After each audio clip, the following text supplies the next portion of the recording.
Hi, everybody. This is the Women's Eye Podcast, and I'm Stacey Gualandi, your host. Ready to build your money power? Well, how organized are your finances? Me, right now, it's in messy folders on the floor of my guest room. So I'm assuming this might sound a little familiar. Well, Catherine Scrivano is here to offer sound advice on how to create a financially organized life. But first, this episode of our Building Money Power series is brought to you by CASCO Financial Group in Phoenix, Arizona. CASCO's president, Catherine Scrivano, who's with me right now, she started her business to help people create the financial strength to achieve their dreams. Hi, Catherine. It's so great to Stacey, be with you. I find I'm mimicking you now. I'm waving my hands. I know I'm like so my handsy, but yeah, this is a very important topic today, right? I think you're pretty organized, I would imagine, with your I would say finances. pretty organized. Yeah, I mean, I Yes. certainly aspire to be. And so, yeah, I kind of hold myself to a high standard. If I'm going to be shaking my finger at others, I feel like I have to, be pretty organized. Exactly. You have to be a good representative as well. But well, I guess the first question is why be organized with our financial stuff? Well, there's so many benefits. There really is kind of no downside. Being organized allows you, if you need information, to know where to look for it. That's, not that time suck of trying to remember where it was and when it was.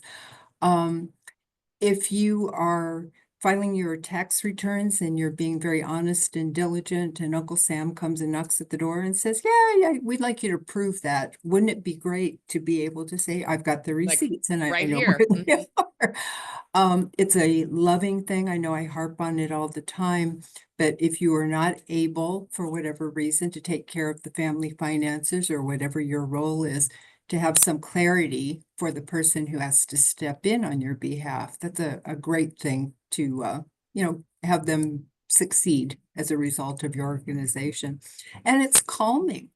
It really Oh. is. So many of us in any area of disorganization add stress, and not having that kind of stress in our financial lives allows us to make better decisions. Just approach it with some clarity. When you say it's whatever, no stress, but is it in the process of doing it, and also the after when you know you're organized? Is Yeah, that the goal is to be so organized that this is kind of a stress-free, or at least not very stressful. Um, the way I recommend that we do these is very systematically have a specific place that we attend to these issues, and it's not the floor of your guest room. I happen to know you're in the process of organizing, that right? you don't always have everything on your floor. But, Oh. but having a very specific place where these things occur, the organization, the decisions, and all of those things, if you follow theories around feng shui, this is very consistent with that. It really is just kind of a freeing thing to know that this is the place where it happens, and maybe it happens on the third Friday of every month. And in the meantime, you don't worry about it. It's not Yeah, like you're you just schedule it constantly, in your book. yeah, yeah, that's when I pay and where I pay attention to this. This all sounds great, but why is it so difficult? For us to organize our finances, do you find this to be more people are disorganized than organized? I do. I do. Yeah. And my theory is that it's not difficult to be organized. It's difficult to start organizing. I know. Yeah, then we start going into the Mel Robbins 5, 4, 3, 2, 1, Right. go. Go. Exactly. Yeah. Yeah. But I met a woman just today, and I was thinking, knowing that what you and I were going to talk about, I was thinking of the analogy. She's a professional organizer. oh, And okay. we were talking about closets because I happen to be organizing my closet right now. And I'm so excited about the end result, Yes. but it's driving me crazy. The process now is making me nuts. So I'm doing it just a little bit at a time, having an Mhm. attitude that I'm not going to figure it all out in a couple of hours. There's probably some decisions I'm going to make that I'm going to go back and change. But it's going to be so satisfying at the end to be able to know what I have, know why I have it, and not be going through the clutter. That it's all in its place, Yeah. and there's not really necessarily a firm deadline, that you have the luxury, a little bit of Right. time to spend to put it all in order. Yeah. Yeah, I know. I Yeah. had But my see, this closet is, done recently too, and it feels oh, it's just freeing, you yeah. know? Yeah. There's a saying about outer order, inner calm, and Ooh. that appeals to me. It's the reason I make my bed every day, believe it or Yeah, not. me too. I Yeah, don't I need to love make that my bed. outer order, inner calm. Huh. Yeah, yeah, and that really speaks to my personality. If there's not clutter and chaos, I'm calmer. And the benefit to being calm is that kind of clarity leads to better decision making. And when we're talking about our financial life, having the organization, having the data at our fingertips will allow us to focus, make good decisions, and then go have some fun. Yeah. These are all really great pluses. Are there any other advantages to having your financial house in order? Well, as you go through the process and as you maintain your organization, I see people all the time recognize that they might have subscriptions to things that they're not using. Yep. All of us have signed up for that free trial and all of a sudden realize that it's been constantly billed.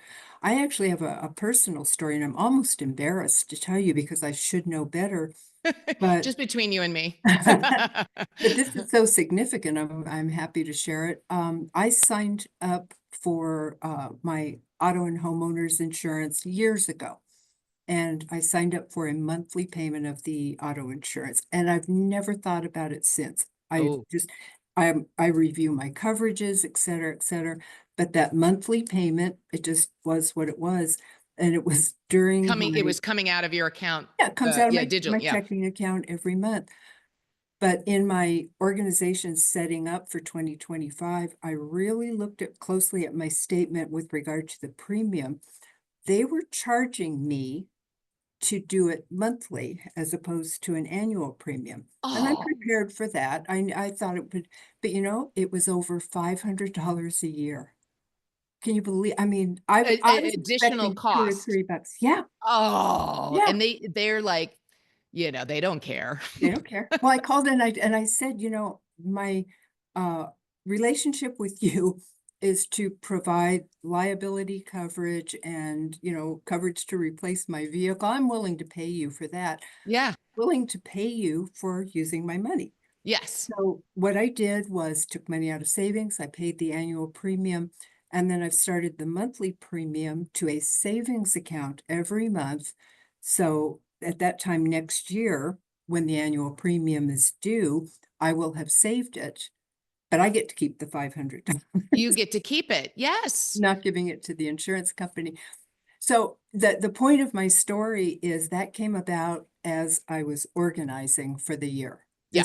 This was the opportunity as I'm looking and making decisions about the organization that it made me look closely at my statement and said, boy, I'm going to eat my own cooking here because I preach this all the time. Yeah. And yet I And hadn't sometimes really looked things at that. just, and it was funny because that happened a couple months ago, looking at our credit card bill, and that we were getting charged for something.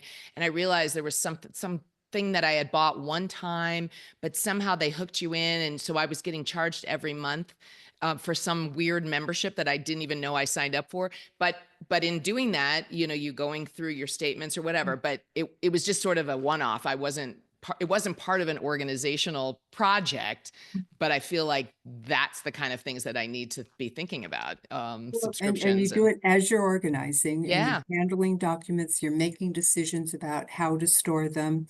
And you're not probably going to come up with the perfect method from, the get-go. Chances are good that this is going to evolve, but it won't take long. There's enough commonality that you'll find your systems. The only system that's a good one is what will work for you. yeah. And whatever makes sense to you, if you can document that, again, if somebody has to step in and act on your behalf, that's an important part as well. But Yeah, it's so freeing. It really is. And it frees you from thinking about it when you're not in your money place on your designated day. You can just postpone those things, rather than carry it around. And it also is going to keep you from forgetting something. Yes, because it's so easy to forget if you have something that's being auto pay or Yeah, whatever, and yeah. you're just not. I don't look at my credit card bill every month, which I should. But yeah, you just might just have forgotten about something, and you're getting charged, and you want to So get all those. you can write yourself a note to review your credit cards. Yeah, I know my credit card statement closes on the 21st of each month. So my next time that I'm sitting in my money place, I'm going to review my credit card statement. And maybe you remind yourself by whatever method you take notes, whether that's a written note that you kind of toss in that drawer that you Yeah, open every time you sit in that spot, but whatever method, the point is it frees you the rest of the time. When you're yeah. focused on this, that's all you're focusing on. You're going to make great decisions, and then you're not carrying it around through the rest of your month. Exactly. It's funny when I was getting charged that thing too, I called my bank was awesome because I said, I'm getting charged for this. I didn't even know. And they took care of it. And I got all of those payments Great. because the company knew that they were scamming. So it was so great. Good, So I'm like, good. thank you, B of A. So what are some other helpful tips, suggestions that you have in terms of getting yourself organized with all your financial stuff? Well, probably the main thing is as you're setting up your systems, think about all of the issues that you're working with and dealing with and see what they have in common. So if these are monthly recurring bills, that might go into one folder that, is just living expenses, for instance. There's just not a lot of decisions to be made, though please read your auto insurance statements. Um, Yeah. but once you've done that, the woman that the organizer that I was talking to today referred to all the clothes in the closet as a bunch of friends. And you want all your friends to hang out together. So you want all of your dresses. They're all good friends. Put them together. And the Together. pants, they have their own clique. Let them hang out together. I think it's very similar with all the financial statements and things that we have to deal with is think of them as friends. Look for that commonality. Yep. So you don't have to detail every folder to account for every single piece of paper. And this can be physical folders and digital. Absolutely, Yeah. yeah, Hmm. either or both. If you're doing digitally, which is my preference, just make sure that you can protect it, that it's Okay. password protected, etc. That because you're going to be scanning or downloading things that, a bad guy would love to have that information. So whatever your method is, make sure that you can protect it. What do you mean by decluttering your spending plan? Well, there's that opportunity to, as you're looking through things, I encourage you to look at your spending habits and see if you see patterns. Sometimes when things are stressful, we overspend. Maybe we go out to eat more. Mm, Or you and I have a that's, running joke how much I hate the word retail therapy. I But know. if you It's, find that during stressful times is when you tend to go to the mall or open up your online accounts and buy things, you yep. may be able to recognize and say, wait a minute, I don't need to spend those things and just be Yeah. conscious. Kind of, I'm always doing, yeah, pull back, Well, so but you might recognize, have an awareness of when those impulses come. And because you have the awareness, you can say, you know what, I'm going to do this instead. I'm going to go take a walk instead, or I'm going to go read a book, whatever it is. But without that awareness, we just react. It's like the doctor whacking your knee. You yeah. have the reflex, but knowing that's coming, maybe you pad the knee so you don't reflectively do things that end up hurting your spending plan. Absolutely. And I guess that also kind of falls into that watching trends, you or pay, like you said, pay, these are your own trends, Right, right? right. Okay. But also, yeah, decluttering seems to be the big thing. And also too, in your business, you do offer wonderful, I'm trying to think of the name of it too, where it helps people to put all their things in one place as well. So You might be referring to the personal document locator. yep, That's a list of the things that PDL. Yeah. that list, the document is lists things that most people have in their financial lives, and that, it might be include your estate planning documents, etc. And just thinking about what you have and where you keep them. And then you can create your methods for storage and organizing. The Woman's Eye has our personal document locator on their website, so Fantastic. Yep. anybody's welcome to use that. We've had such great feedback about that. I love Oh, sharing it because so many people really benefit from it. yeah, because maybe we just don't know exactly how to do it. And this is perfect because you're providing the tools, Yeah. to really take us through that. And because Well, it's it all about seems huge, it seems like a great big project, but if yeah. we can identify what the pieces are. I'm at least once a day, talk about eating the elephant one bite at a time. And that's how this feels to me too, is let's just start identifying what we need to know, and then just take one category, get that perfected, check that off, and then move on to the next one. That's fantastic because it really is all about just having your control over your data, your information. Right. That's the key. But here's the thing, this isn't just a one-time process. No, but you Why know what? not? But once you have established your record keeping system, it's not time consuming after that. The time consuming part is setting it up. The maintenance is not time consuming, barring, an extraordinary event. It really becomes very routine, something you can do in a short amount of time. You recognize things that you're seeing recurring, and you have that sense of control. And that's really what it comes down to, is being able to control our money allows us to control our lives, our aspirations, our ability to contribute to our community. All of these things come as a result of just having this organization and being strategic with the data. It's great. Yeah. Well, and it seems like where you're then more conscious of your spending throughout the month as well, because you're very aware and on top of what your financial situation really Yeah, is. exactly, because you're looking at it regularly and in an orderly manner. And this is my problem is I do it and organize it, and then I go away for 6 months, and then I come back and I'm like, okay, what was this? What do I have? Where's my money? So it's Yeah.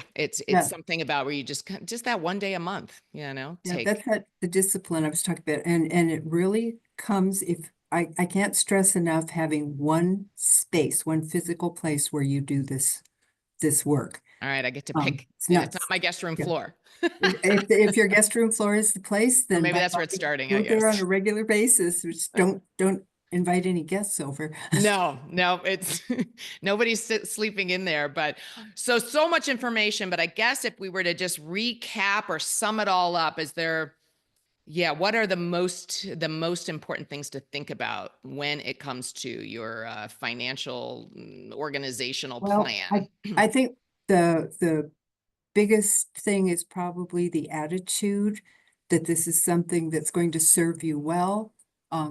Approach it with optimism and enthusiasm and realistic expectations. This is not a one and done. You're not going to come up with the perfect system the first time you attempt this. It's going to evolve. Yep. But if you can enjoy that process and be open to learning about yourself, see some of the trends in decisions that you've made in the past, consider whether those still serve you, or maybe there's other ways of looking at things and committing to decisions going forward. This is your chance to do it. And again, it's going to lower your stress level. I promise. I don't get to make a whole lot of promises in my world, but this is one. If you go through the process and maintain it, it's going to lower your stress level. If you have a partner in financial decisions, I strongly recommend do what we do at our house. We call it the monthly money meeting. Ah, We just sit and do a quick overview, make sure both of us are in tune and aware, and celebrate our successes, learn from our failures, and move on. See you next month. yep. We'll And do it's it just you're again. all on the same page, which Yeah, is yeah. fantastic. If you have a partner in your financial decisions, I can't stress enough how good communication makes for better chance of success, not only in the relationship, but in your financial goals. Yeah, so it's maybe order pizza and have Yeah. your 3M Yeah. money Yep. money Monthly money monthly money meeting. meeting. Yeah. Yep.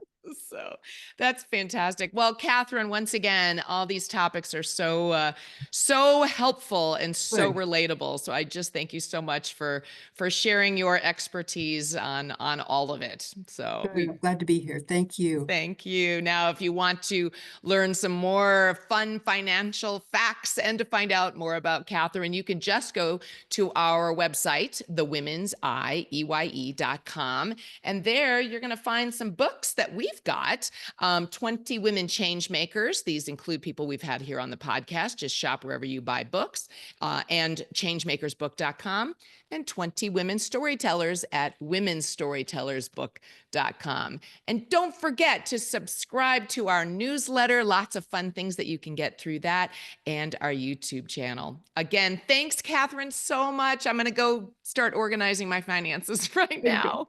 Good for you. All right. And to all of you, thank you for tuning in to the Women's Eye podcast. Keep on building that money power. I'm Stacey Gualandi. Remember, it's the world as we see it.